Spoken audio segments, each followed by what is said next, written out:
Então o nosso sistema vai ficar desse jeito, o nosso inversor, e vamos ter ali duas strings. Então vamos ter que calcular esses fios do trecho 1 e do trecho 2 para poder alimentar o nosso sistema lá, o nosso inversor.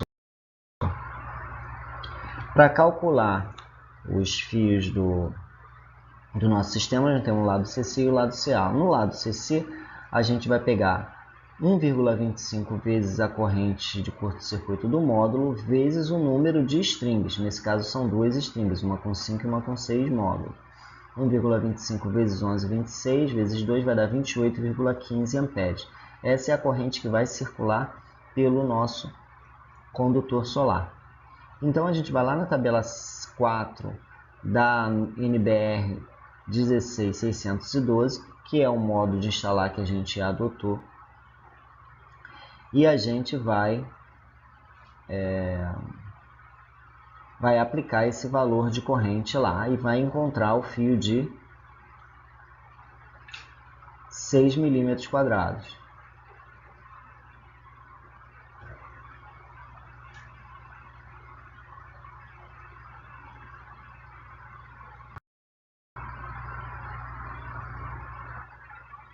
O segundo método, que é o de queda de tensão, a gente vai pegar os 6 módulos, multiplicar pelo valor da corrente máxima e vai chegar à corrente de 236,4 volts. Como nós temos 15 metros de distância, nós vamos ter um positivo de 15 mais um negativo de 15, 30 metros de cabo. E a gente vai pegar esse valor e aplicar diretamente nessa fórmula.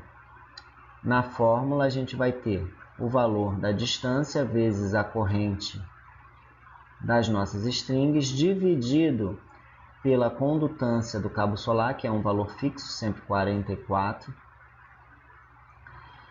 vezes a queda de tensão, que é 2% do valor da tensão da nossa string. Vai gerar um cabo para a gente maior do que 4. Então, o próximo cabo é de 6 milímetros. Como nós já tínhamos dimensionado o cabo de 6 milímetros, ele vai ficar o mesmo cabo, né? Agora, o trecho 3 é o trecho de corrente alternada. Para encontrar o trecho de corrente alternada, a gente vai pegar a potência total do inversor e vai dividir pela saída do inversor, que nesse caso é 220, e encontrar 28 amperes. O modo de instalar é o modo B1 e o ajuste de temperatura é de 0,87. Então, a gente vai repetir aquele dimensionamento que a gente já fez antes e vai colocar lá, vai procurar o fio que, quando multiplicado o seu valor de corrente por 0,87, dê um valor maior do que a corrente do projeto e que satisfaça a equação, onde a corrente do projeto tem que ser menor ou igual ao do disjuntor e tem que ser menor ou igual à corrente do fio na condição que a gente vai instalar. Quem atende essa condição é o fio de 6 milímetros quadrados. Temos também que utilizar o critério de queda de tensão, então a gente vai substituir o valor do comprimento aqui, no comprimento do fio. Nesse caso, o inversor está a 8 metros de distância do quadro de distribuição e a corrente é a corrente de 28 amperes. Estamos admitindo para esse trecho uma queda de tensão de 2%. Então, o nosso fio, o fio que a gente encontrou é de 1,75 milímetros quadrados. Logo, nesse caso, 1,75 é menor do que 6 e a gente vai continuar usando o fio de 6 milímetros quadrados. E aí a gente procede ali depois só a encontrar o DPS, já que o nosso disjuntor já é um disjuntor de 32 e o nosso cabo já é um cabo de 6 milímetros. Tá? Tem uma observação que, se porventura o sistema tiver a mais de 10 metros de distância dos módulos, é recomendado colocar um DPS da classe 1 bem próximo dos módulos por causa da descarga de... Aqui a gente tem um sistema híbrido que foi escolhido, né, com essa configuração. O sistema híbrido ele é caracterizado por poder alimentar a nossa carga com a energia da rede, fazer a injeção para que a gente possa ter compensação e alimentar umas cargas prioritárias pela bateria se a gente tiver falta de energia.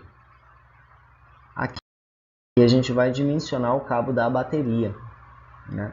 A bateria é uma fonte de corrente contínua de alta capacidade, então a gente tem que considerar na bateria a carga que vai estar instalada e a capacidade dela. Então a gente pode dimensionar o cabo da bateria utilizando a capacidade da bateria. Se for assim, a gente vai multiplicar 1,25 vezes a capacidade dela. Nesse caso, a bateria tem 100 ampere-hora e a corrente de projeto vai ficar em 125 ampere-hora. Ou somar todas as cargas prioritárias que a gente vai querer alimentar com essa bateria e dividir pela tensão CC da bateria vezes a eficiência do inversor. Nesse caso aqui, a gente vai usar a capacidade da bateria, porque só temos uma bateria. Então, a gente pegou aqui 125 ampere-hora e aplicou na tabela 37 da norma, que é a tabela que tem um condutor XLPE a 90 graus. A gente tem que lembrar que o cabo da bateria ele esquenta mais por ser corrente contínua. Então, considerando a temperatura ambiente em 30 graus e fazendo a aplicação direto na tabela, o nosso cabo vai ser de 25 milímetros. Considerando que nós temos que fazer o cálculo pela queda de tensão também para poder comparar, e que a queda de tensão máxima admissível no circuito de corrente contínua à bateria terminal é de 1%, a gente vai ter ali, aplicando direto na fórmula de queda de tensão os valores, um cabo de aproximadamente 35 milímetros quadrados.